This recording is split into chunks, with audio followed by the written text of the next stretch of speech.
A major player is set to return for Texas A&M this Saturday, and it is big news for the defense.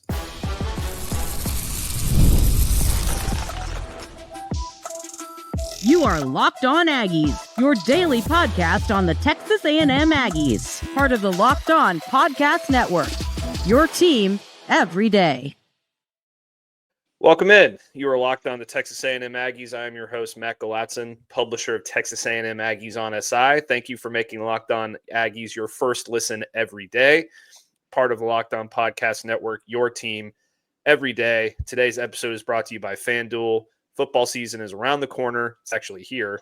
Visit FanDuel, the FanDuel app today, and start planning your future bets now. Zach, A&M is coming off of its first game of the season. In a little bit the way we expected it to. A&M had a tight first half, pulled away in the second half. There was some glaring issues there, particularly in run defense. But Texas A&M is set to get back a major contributor that could help fix those remedies. We're going to talk about that. We're going to get into the new release of the AP poll and then preview a little bit of the Utah State game this weekend. But Zach, let's start with the news of the player that is returning. It's not an injury. We don't know if it's an injury. We don't know if it's something off the field. We don't know what it is. Mike Elko did not really get into specifics on Monday during his press conference, but Dalton Brooks, the starting safety, is set to return to the lineup this weekend against Utah State, ready to go up against Aggie on Aggie, get some Aggie on Aggie action going there. Dalton Brooks returning. And this could have a huge impact because this guy is extremely athletic. He can help out in the run game, which is somewhere where A&M struggled tremendously last week against UTSA. But it's always good to get a starting caliber player back in the secondary. Yeah, for sure. Dalton Brooks, super talented. There's no question about that. But yeah, about a month ago, there was that he had that arrest in College Station, where it was kind of a more of a minor thing. Had a collision with the vehicle, got arrested for that, but was released, and then we weren't really sure what would come of it. But Mike Elko had said that they were taking it very seriously. But as someone like Mike Elko would do, they're going to keep that under wraps and handle it internally, and it seems like they did. It was kind of expectation that maybe he would be like suspended for a half, suspended for the UTSA game. There was never anything public, made about that. But he's back now, and that's what's important. And this is a guy that last year, when Le'Veon Moss went down, Ruben Owens is already down. This is a guy that was saying he would be open to playing running back. That's the kind of player he is. He's athletic. So the coaching staff likes him clearly, but I think they had to kind of handle some stuff internally first. But he's back now. You'd like to see him last week, but I think this week at home, being able to make a season debut, this can be big for A&M. Yeah, absolutely. He played some running back in high school. He was one of those guys from a small place in Shiner, Texas, that played all over the field. So I bet if A&M really needed him to, he could step up and play that running back position. But he's a major player in the secondary. And I know that, people are going to see the graphic when they click onto this show, and they're going to think, oh, my God, like, how is this major news? Well, this is a guy that was second on the team in tackles last year. He had 59 tackles, top 5 on the team in tackles for loss with 5.5. Last year against Texas, he probably had the best game out of the entire defense in that unit. He had 10 tackles and 10 total tackles, 7 solo tackles. He was all over the field in that game. So, when you're going up against a team that likes to run the football like UTSA does, and you're missing a very physical safety that can get his head down in the box and go play up at the line of scrimmage and help stop that run, that's a big deal. But now you go to week 2 against a Utah State Aggies team that also really likes to run the football. We'll talk more about this in our third segment later. But this is a Utah State team that their quarterback runs the football. They ran the ball 33 times against UTEP last week.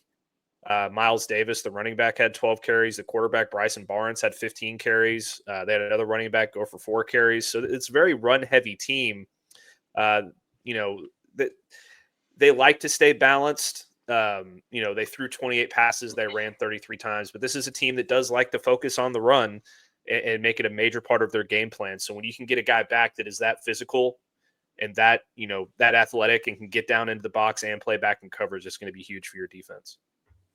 Yeah, for sure. Mike Elko even said yesterday, that Brooks is a good run and hit safety. So if he's going to be coming down into the box, being able to sell out to stop that run, I already know that A&M's defense got an earful in film, probably over this on Sunday and Monday, based off what UTSA is a good team. Don't get me wrong. We said it on the show that we didn't think it was going to be a super big pushover when it came to the Roadrunners, and that proved to be true. But I think that we're going to see a different run defense on Saturday, and having Dalton Brooks back. Yeah, it's just one player. It's a safety. You don't think maybe it's not a huge deal when it comes to, the running defense, but him being able to come down to the box and really sell out to stop that, because Utah State is going to try to establish that part of their game. They don't want to necessarily throw the ball in the air, the entire second half. They want to try to keep things close. Keep the turnovers limited, of course. So I actually think that this is going to be more of a bigger blowout this Saturday. I could be wrong, but I just think that A&M, they're gonna get things fixed, and having Dalton Brooks back does play a part in that. So we'll see what happens, but I think it's going to be a bigger margin of victory for A&M this Saturday. Yeah, I do as well. And this isn't a knock against Marcus Ratcliffe. He played a very good game on Saturday. Almost came down with a pick. He was very visibly upset that he didn't come down with it. It hit him right in the hands. So it's not a knock against Marcus Ratcliffe. They're just different players. Marcus Ratcliffe, in my opinion, is better in pass coverage and dropping back into zone. He can play up at the line of scrimmage if you ask him to, but Dalton Brooks is a very physical specimen that likes to get his hat in there, likes to be physical. So being able to have him in the lineup, even if he's not starting, if Marcus Ratcliffe could still get the start, having Dalton Brooks in that rotation, I think, is going to be very important for this team going forward, because they're going to play a lot of running teams coming up here in the next few weeks. Utah State is obviously one of those teams. Then you go to week 3 against Notre Dame, and they have the best running back in college football in Jeremiah Love. So that's, something that you obviously have to consider there. You want to have Dalton Brooks ready to go for that game. You go to Auburn after that, who, as we saw on Friday, likes to run the football a whole hell of a lot with Jackson Arnold and those running backs they have there. They seem to be a very run-focused team. Arkansas will be a run-focused team. Missouri will be a little bit of a run focus. Probably not as much as Auburn or Notre Dame, but Texas, I think, is going to run the ball a lot this year as well. South Carolina likes to run the ball with Lenora Sellers and toss it around the yard. LSU is running the football more. So there's a lot of teams on this schedule that are going to be running the football a lot. So it's going to be good to have a guy back there who can really lay the wood. Let's go to our first break, Zach. When we come back, we're going to talk about the new AP poll that just dropped, and where the Aggies sit, what we think about kind of the rest of it, what's going on there, and whether or not we agree with the Associated Press, which typically is I didn't like the first poll, but we'll get to it right here after this break.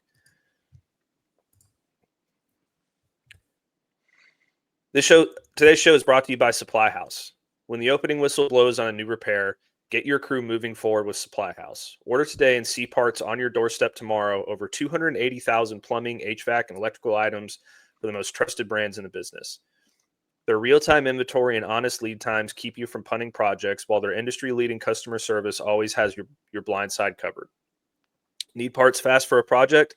Supply House has next-day delivery. Talk about a game changer. Join the free Trademaster program and score hilarious perks and score serious perks like priority shipping, lower prices, and a dedicated support line. Visit supplyhouse.com to sign up for free and use promo code SHCollege5 for 5% off your first order. That's supplyhouse.com. Real people, real service. Today's episode is also brought to you by Rougiette. Guys, you probably heard of Viagra or Cialis. Maybe you've even tried them. But if you're looking for something beyond the usual pill, it's time to meet Rougiette Ready. Rougiette Ready is a next-gen prescription treatment designed to amplify arousal in the brain and boost blood flow. Unlike the usual pills that can take hours, Rougiette's 3-in-1 formula dissolves under your tongue and kicks in fast, on average in just 15 minutes. Effects can last up 36 hours, so you can stay confident and in control when the moment is right. If traditional options haven't worked, Rougiette might be the answer. Over 150,000 men have already made the switch. Head to rougiette.com/lockdowncollege and use code lockdowncollege to get 15% off today. That's rougiette.com/lockdowncollege and use promo code lockdowncollege for 15% off. Individual results may vary with prescription treatment, and compounded drugs are permitted to be prescribed under federal law, but are not FDA approved and do not undergo FDA safety, effectiveness, or manufacturing review. Please visit the Rougiette website for full safety information. My dyslexia got the better of me there in that ad read there, but we're back, Zach, and it's AP poll day. Usually it'll be on a Monday, but we had a Monday game last night. North Carolina just got absolutely blitzed by TCU, which I was not surprised about one bit. I think that this Bill Belichick thing is going to be a huge joke, but former Aggie Max Johnson got in there and played really well. Another quarterback from Texas A&M who transferred, who could end up a Power 4 starter, so that's pretty interesting. But the AP poll was released. We're going to pull it up on screen for the YouTube crowd here, and it's certainly interesting. I tend to agree with most of it this time around, which I didn't really do for the initial preseason AP poll. Ohio State certainly deserves to be at number one. They beat Texas straight up, and that was 1 versus 2 in my opinion, so they jump up to number one. Penn State looked really good in their opener. They're at number 2. LSU took down Clemson and looked really impressive doing it despite the low score. They're at number 3. Georgia there at number 4. Miami at number 5 after their huge win over Notre Dame. Oregon, again, looked very impressive in their opener, granted against an FCS opponent. They're there at number 6. Texas at number 7, dropping after that loss to Ohio State. Clemson at number 8 after their loss. Notre Dame at number 9 after their loss. And South Carolina jumps into the top 10 after taking down Virginia Tech. Other SEC teams in the top 25 include Florida at 13, Oklahoma at 18, Ole Miss at 20, Alabama dropping all the way down to 21 after just getting absolutely destroyed by Florida State, and which was probably the most shocking game of the weekend for me. And Tennessee up there at number 22. And Utah drops into the top 25, a Big 12 team, after absolutely dismantling Nico Iamaleava and the UCLA Bruins. But the Texas A&M Aggies at number 19. Not a whole lot of movement for the Aggies in this poll. It's hard to move up after playing an opponent like UTSA. I know that we both think that UTSA is a pretty good football team, but that's not going to get you a whole lot of love with the voters, especially the way the first half went. I think if Texas A&M comes out and really is impressive this weekend against Utah State, that there could be some movement there. I expect, they'll at least slide up a spot or two after, Michigan at number 15 and Oklahoma at number 18 play this weekend. But Zach, what are your overall opinions of this AP poll so far? Because, I don't put a whole lot of stock in this stuff. I think the biggest shock to me is that Alabama is all the way down at number 21. I mean, I think they probably deserve to be, but I still think A&M should be a little higher here. It just, I think they're better than number 19. Yeah, I have some pretty passionate feelings for this week in particular. I do not understand. I mean, here's the thing. So A&M, when you're playing a week 1 game against a team like UTSA, yes, it's a group of 5, they're talented, but it's a group of 5. So there's not really much you can do to move up. You can only move down if you lose or if you play a close game. There's just not much room to move up in these kind of games. That's just how it goes. Yeah, Georgia, I think they moved up 1 spot after beating Marshall. So there's not really much you can do. But I don't understand how SMU does not drop farther. Yes, they beat East Texas A&M, formerly Texas A&M Commerce, but SMU, they did not play very well at all. I don't see how. And Oklahoma, I don't think they should be above A&M. Yes, they beat I think it was Illinois State. So that's fine there. But SMU does not deserve to be above A&M. That's just my biggest gripe with this week in particular. So just quickly with SMU's game, East Texas A&M. This is East Texas A&M, mind you. They held SMU to 4-10 on third down. SMU only had 50 more total yards of offense. Both teams had 3 turnovers, and East Texas A&M dominated time of possession by over 17 minutes. So I know that's, some of those numbers should be taken with a grain of salt. The final score was 42-13. Yes, SMU is obviously a better team, but you cannot allow those kind of numbers against a team like that. And so I don't think SMU deserves to be above A&M at all. A&M looked very good on offense. Yes, we hear all about the run defense. I think that, UTSA had a very good running back with Robert Henry. So, let's just take it for what it is. UTSA has some talent there, but I just don't see how A&M doesn't at least move up one spot into like 18. Maybe Oklahoma goes up to 17, and then SMU definitely should fall down, in my opinion. That's just my biggest gripe.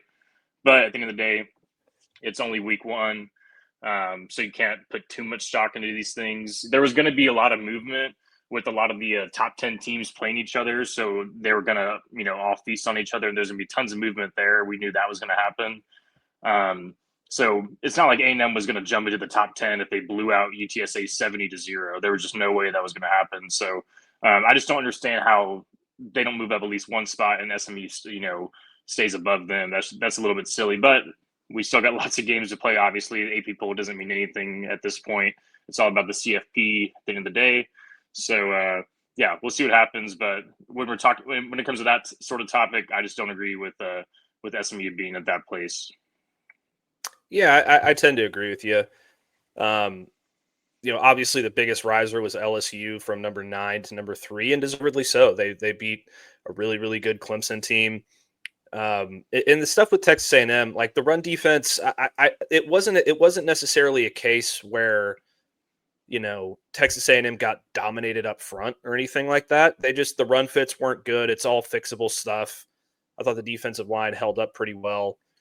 And they didn't really allow a big push from UTSA. It just kind of seemed like they were misaligned on a lot of occasions, and that's something that Dalton Brooks is going to help with. But I think we're still early in the season. This week 2 poll doesn't really mean a whole lot. I think that you can start putting a little bit more stock in these kinds of polls when conference play comes around. But I think A&M is in a decent spot. They're number 19. They're going to have an opportunity to move up when they play Notre Dame in week 3. There's going to be some other big matchups coming up. Like I said, Oklahoma and Michigan, a couple other ones this weekend that are going to be pretty good football games. But if you're A&M, all you got to do is take care of business. I expect to see a little bit more fluctuation. I'm surprised Florida State's not a little bit higher, to be honest. Like, you made Alabama look like a high school team on Saturday at certain points. Like, Alabama was moving slow. Yeah, they were. The effort wasn't there. It just didn't look like Alabama football. But you really put a whooping on a top 10 team, so I kind of expect them to be a little bit higher because they were really impressive to me. But at the end of the day, like I said, it's not a huge deal. There's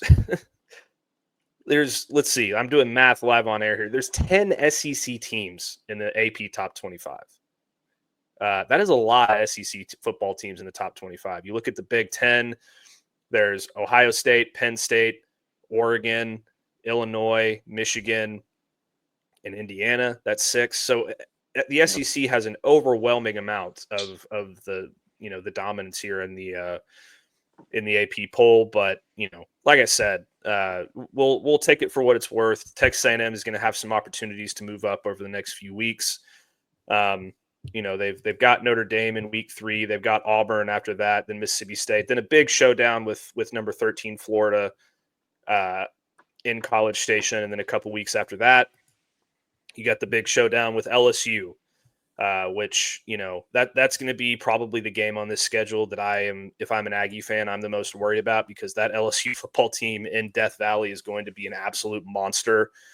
They made a lot of moves in the portal on the defensive side of the ball. They made a lot of moves on the offensive side of the ball as well. They just look like a really, really complete football team right now and a certified college football playoff contender. So that'll all be something to keep an eye on as we go forward. But let's take our next break, Zach. When we come back, we are going to talk a little bit about Utah State and the upcoming matchup this weekend, and who we think could make an impact for the Aggies from the North. So stick with us after this break. We'll be right back.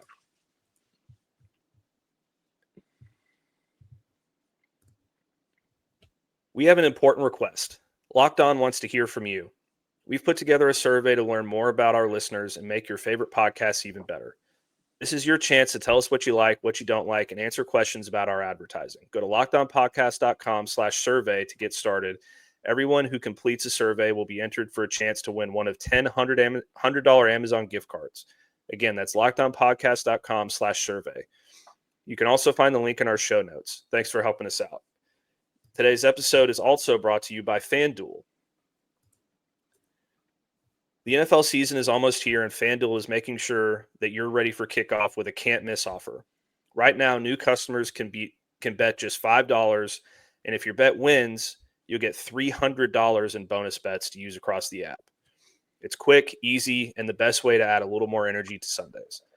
So are you ready to play? Download the FanDuel app now by visiting FanDuel.com to get started. That's FanDuel.com to place your first $5 bet. Today's episode is also brought to you by Game Time. College football is back.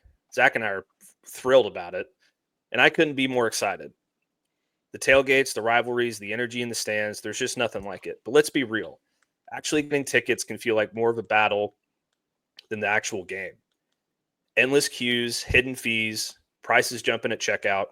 That's why I use Game Time, the app that gives the advantage back to the fans.